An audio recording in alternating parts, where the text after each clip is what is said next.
layunin ng talinghaga? Bakit si Jesus? Pag mangaral ay patalinghaga, halos lahat ng kanyang pagtaturo ay ginagamitan ng talinghaga.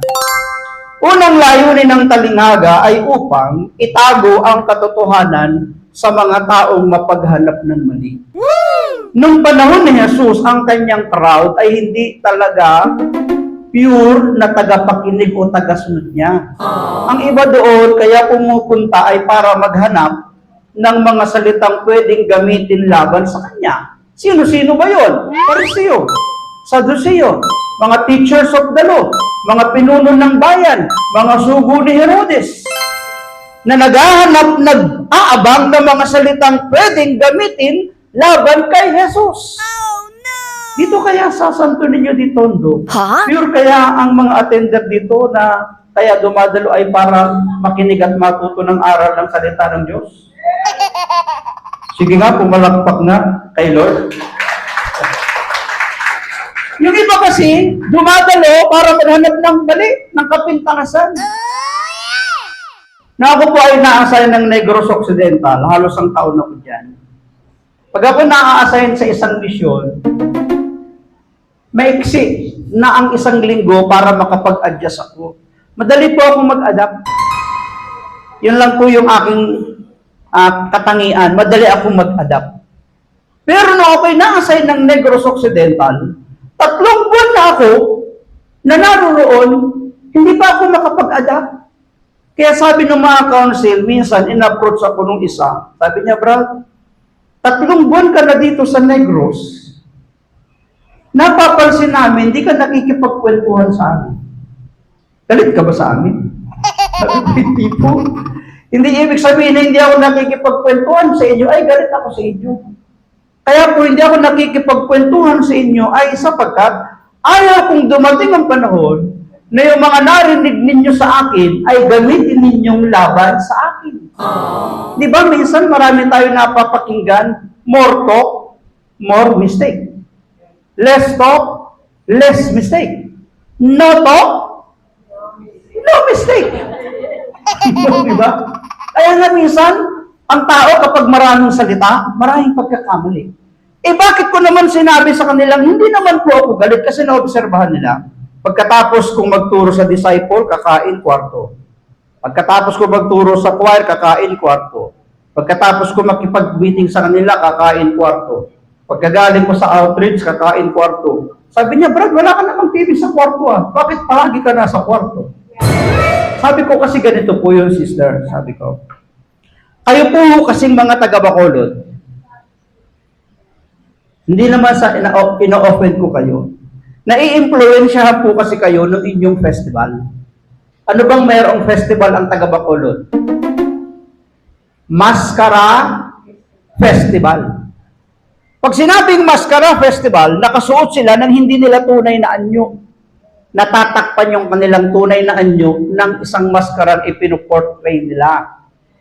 So, ibig sabihin, yung influensya, yung espiritu ng kapiestahan nila, nasa kanila. Pag nakipagkwentuhan sila, mabait, masaya, pero pag talikod mo, sisiraan ka na. Bakit? Kasi sila ay mayroong tinatawag na dual personality or dual identity. Pero hindi lang naman taga-Bacolod. Minsan taga-Tondo din. Meron. Pagkakwentuhan mo, pagkausap mo, ang bait, pag tumalikod ka na, pipintasan ka na. Sabihin mo sa katabi mo, walang ganyan dito. Diba? Tingnan ang katabi, baka nakasuot ng maskara.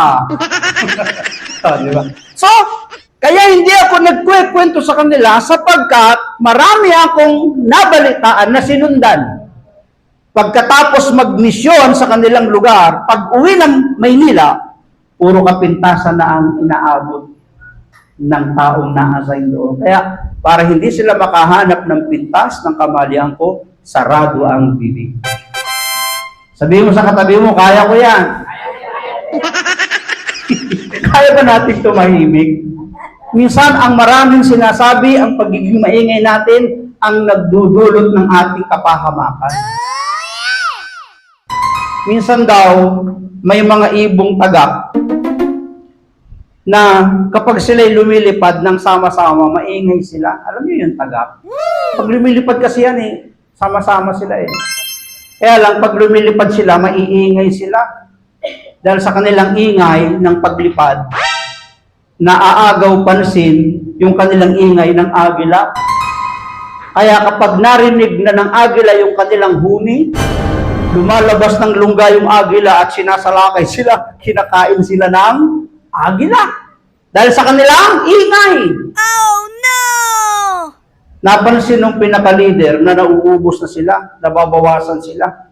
Ang dahilan, yung kanilang ingay. Kaya nagkaroon sila ng meeting ng wikari. What? Sabi nung pinaka-leader, napapansin ko, napapahamak tayo dahil sa ingay ng ating bibig kapag tayo lumilipad. Alam niyo kung bakit sila maingay kapag lumilipad? Kasi kapag sila'y nag-iingay, yun yung puwersa nila para makalipad. Di parang nagkakarate, malakas yung suntok at sipa pag may sigaw. Kaso napapahamak sila doon. Sabi nila, ng council ng mga tagap, ganito ang gawin natin. Bago tayo lilipad, para hindi maingay ang ating bibig, dadampot tayo ng bato at ilalagay sa ating bibig. Para kapag tayo sumisigaw, mame-minimize ng bato na nasa ating dila ang ating ingay at hindi matatawag ang pansin ng agila. Nung sila'y lumilipad na, wala nang ingay. Bakit? Kasi nilalaro na ng kanilang dila yung bato na kanilang kinagat. Kagat-kagat. Anong ibig sabihin? Minsan ang pagkaubos din ng mga attender sa gawain dahil sa ingay ng iba. Sabihin mo sa katabi mo, tahimik ako Diba? Yung pasa-pasang salita. Kaya anong dapat gawin para hindi mapahamak? Maglagay ng bato sa bibig. Perfect! Kaya mamaya paglabas po natin dito, mamulot na tayo ng bato.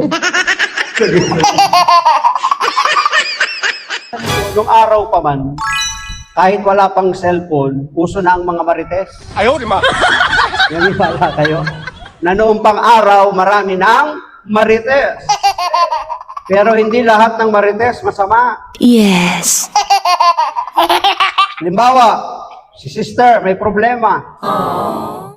Hindi niya masabi yung kanyang problema kasi nahihiya siya. Sinabi niya sa isang sister na very close niya. Tapos yung very close niya, yun ang nagkwento sa ibang friend na meron siyang problema. Yung kanyang mga kaibigan, nag-usap-usap para matulungan at masolusyonan yung problema niya. So, nasolusyonan. Sinong may gawa? Eh di yung kaibigan niyang marites. So, hindi lahat ng marites masama.